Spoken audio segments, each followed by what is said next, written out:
Projeto de lei da Câmara, número 95 de 2015, de iniciativa da Presidência da República, que disciplina a ação de indisponibilidade de bens, direitos ou valores em decorrência da resolução do Conselho de Segurança das Nações Unidas, CSNU. A matéria tramita em regime de urgência, portanto, tranca a pauta. E sobresta a pauta desde o dia 21 de setembro, conforme artigo 64, parágrafo 1º da Constituição Federal e 375, inciso 8º do Regimento Interno.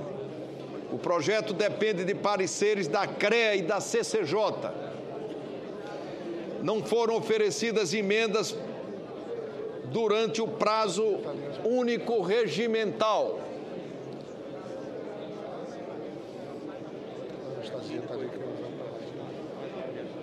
Há sobre a mesa parecer favorável da CRE, que teve como relator o senador Cristóvão Buarque, que será publicado na forma regimental. Eu concedo a palavra ao senador Antônio Anastasia para proferir parecer em substituição à Comissão de Constituição e Justiça. Com a palavra, Vossa Excelência.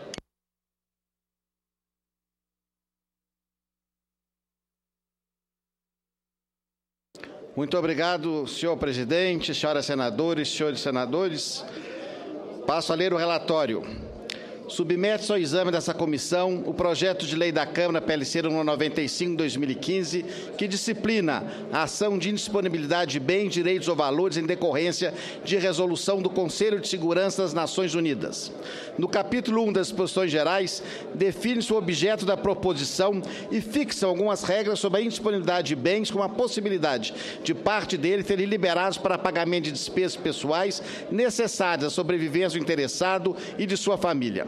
No capítulo 2 do procedimento da administração do bloqueio, detalha-se o modo como se concretizarão no Brasil as resoluções de indisponibilidade do Conselho de Segurança das Nações Unidas, estabelecendo que a Advocacia Geral da União, após ser comunicado pelo Ministério da Justiça acerca da incorporação da resolução internacional, proporá, de acordo com a sua competência ou o Ministério Público, uma ação judicial pertinente no bojo da qual o juiz deverá decidir a tutela provisória no prazo de 24 horas.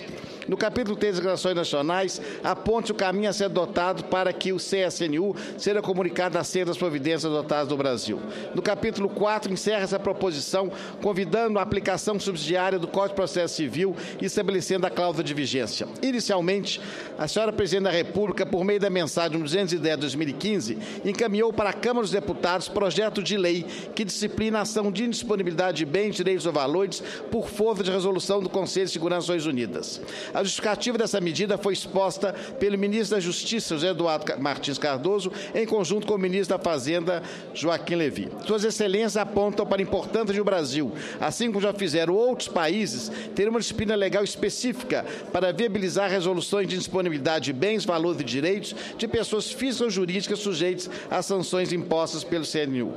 Lembro ainda que o Brasil, além de ser membro fundador da Organização das Nações Unidas, é um dos países que mais vezes foi escolhido para integrar o Conselho de Segurança, o que reforça a necessidade da legislação doméstica estar em concerto com a dinâmica jurídica internacional. Ponderam que a exigência dos países possuírem ferramentas jurídicas que viabilizem a tramitação adequada de medidas de combate à lavagem de dinheiro e ao financiamento de terrorismo está em consonância com as recomendações número 6 e 7 do Grupo de Ação Financeira Internacional, GAF.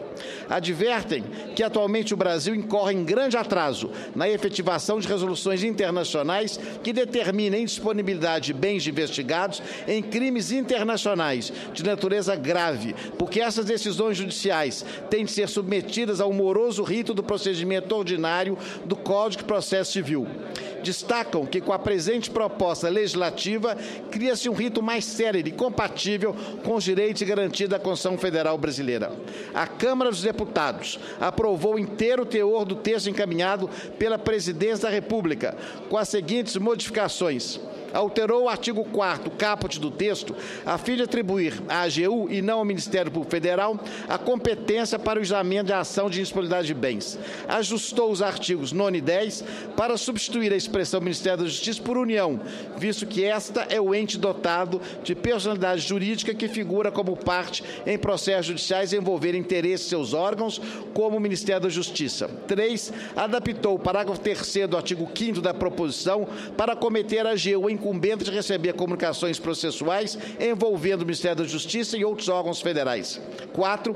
Acrescentou o parágrafo único ao artigo 8º da iniciativa para se referir à necessidade de homologação pelo STJ da decisão estrangeira e transitada em julgado que decretar o perdimento definitivo de bens. A matéria foi remetida ao Senado Federal, no âmbito do qual foi distribuída para apreciação simultânea perante a Comissão de Relações Exteriores e a Comissão de Constituição, Justiça e Cidadania. Em ambas as comissões foi-nos outorgada a relatoria da matéria. Nenhuma emenda foi apresentada. Por fim, alerte que a presente proposição está sujeita ao regime de urgência constitucional de que cuida o parágrafo 1º do artigo 64 da Constituição Federal. Análise. A matéria não apresenta vício de regimentalidade. Com efeito, nos termos do artigo 101, inciso 1 e 2, a linha D do Regimento Interno do Senado Federal, compete à Comissão de Constituição, Justiça e Cidadania opinar acerca da constitucionalidade, juridicidade e regimentalidade das matérias que lhe forem submetidas por despacho da Presidência, bem como emitir parecer quanto ao mérito sobre as matérias de competência da União, especialmente sobre direito processual. No que concerne à juridicidade, é preciso verificar se a proposição atende aos seguintes requisitos. 1. Adequação do meio eleito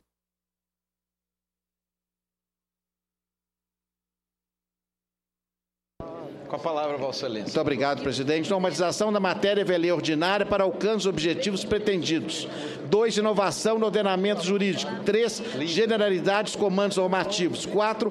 Potencial coercitividade da norma. E 5. Compatibilidade com os princípios diretores do sistema de direito pátrio. No mérito, o projeto se apresenta como medida adequada para os fins pretendidos. A legislação processual vigente, embora possua mecanismos de urgência, não é adaptada às particularidades que são exigidas para a efetivação das decisões de indisponibilidade prolatadas no âmbito do Conselho de Segurança das Nações Unidas. Esses bloqueios de bens precisam ser efetivados de modo extremamente célere e com a observância das formalidades diplomáticas próprias das relações internacionais, a fim de evitar a ineficácia dessas medidas de combate a crimes graves de dimensão transnacionais, como os crimes de lavagem de dinheiro e os de terrorismo.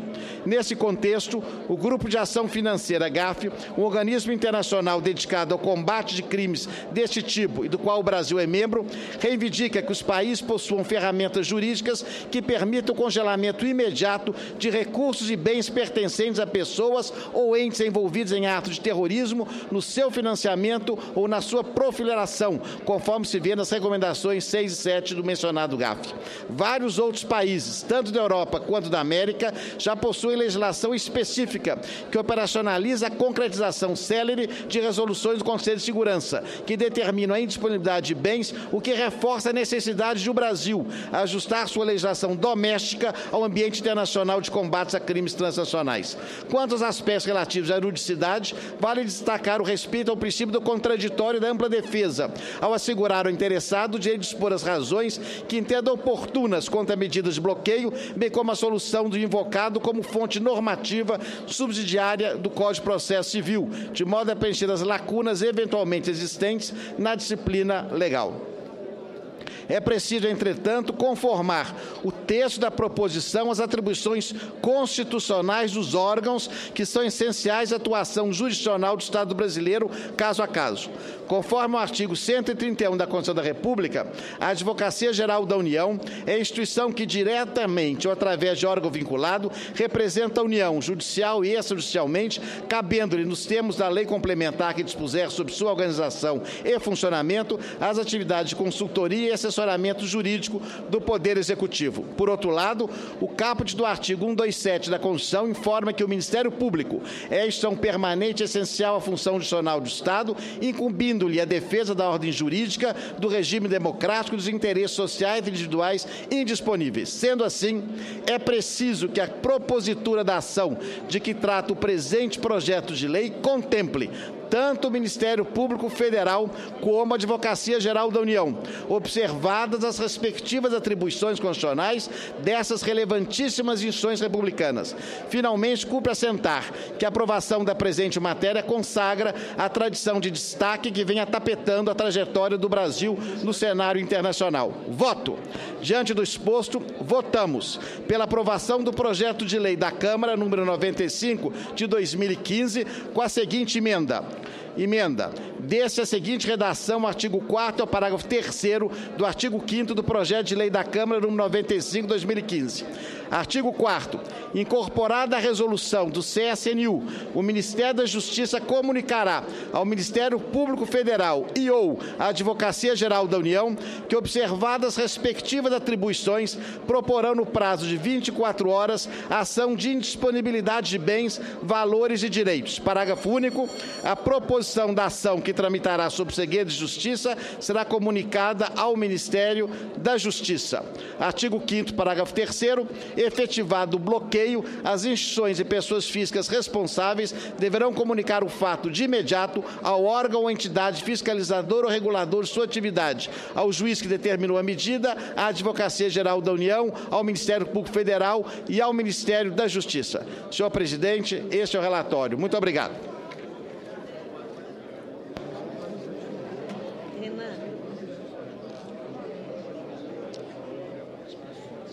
O parecer do relator com a emenda número 1 que apresenta é, portanto, favorável. Discussão do projeto e da emenda. Senhor presidente, de forma muito rápida, senador Cássio, eu não poderia, na condição de líder do PSDB, não apenas em meu nome, mas em nome da nossa bancada, saudar mais uma vez o trabalho competente, dedicado, que o senador Anastasia mais uma vez realiza. E o senador Anastasia usou de toda a sua experiência, seu tirocínio e bom senso, para mediar uma solução de um conflito que se estabelecia entre as atribuições do Ministério Público Federal e da Advocacia Geral da União, com a sapiência que lhe é peculiar, a maturidade e experiência que tem como grande gestor. O senador Anastasia, de forma muito sábia, deixou claro as distinções das ações penais no caso do Ministério Público Federal e das ações cíveis na competência da Advocacia Geral da União, dirimindo assim o conflito entre essas duas instituições de grande importância. Portanto, só mesmo o espírito público, o talento, a capacidade intelectual, a capacidade de trabalho que o senador Anastasia tem demonstrado ao longo de sua vida e trazido para esse Senado, contribuindo com momentos como esse, nos faz trazer essa palavra de felicitações e proclamar o nosso orgulho público de ter nos nossos quadros um senador do quilate da estatura moral, da competência do senador Antônio Augusto Anastasia. Senador Delcídio Amaral. Só fazer também um registro, senhor presidente, ao trabalho do senador Anastasia. Sempre muito competente, sempre muito cuidadoso, espírito republicano, um senador de absoluta qualificação intelectual. E o senador Anastasia fez um excelente trabalho na relatoria desse projeto.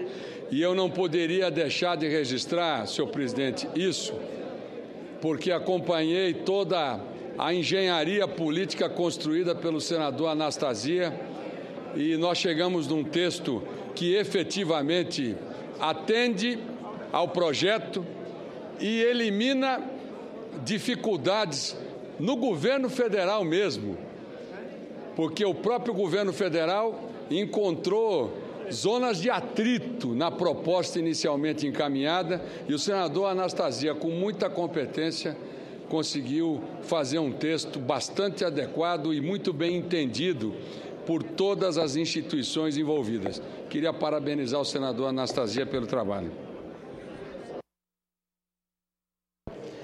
Votação do projeto, sem prejuízo da emenda. As senadoras e senadores que o aprovam permaneçam como se encontram. Aprovado. Votação da emenda número 1.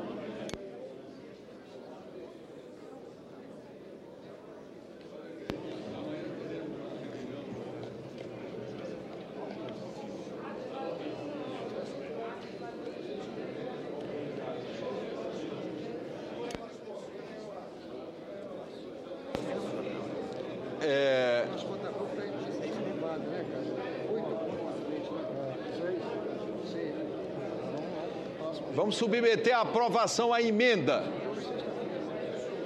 As senadoras e os senadores que a aprovam permaneçam como se encontram. Aprovado.